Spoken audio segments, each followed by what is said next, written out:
Hello বন্ধুরা, আশা করি তোমরা সবাই অনেক ভালো আছো। আছে মাই ডেমন মুভির এক্সপ্লেনেশন। কে এই মেয়েটি? কেনই বা দৌড়াচ্ছে?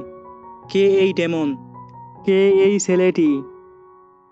কে এই কালো কাপড় পরা ছেলেটি? কে এই বুড়োটি? এই লোকটির সাথে ছেলেটির কিসেরই বা সম্পর্ক? কেনই বা এই ছেলের চুক্তিতে রক্ত দিয়ে সাইন করলো? কেনই বা তার ঘরে এতগুলো ঘড়ি?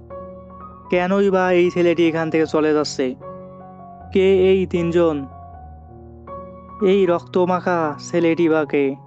কে এই মৃত ব্যক্তি? এই রক্তমাখা ছেলেটি কেনই বা তাদের উপর হামলা করলো? কিভাবে ছেলেটির হাতের চিহ্ন মেয়েটির হাতে গেল? সবই জানা যাবে এই মুভির এক্সপ্লেনেশনে।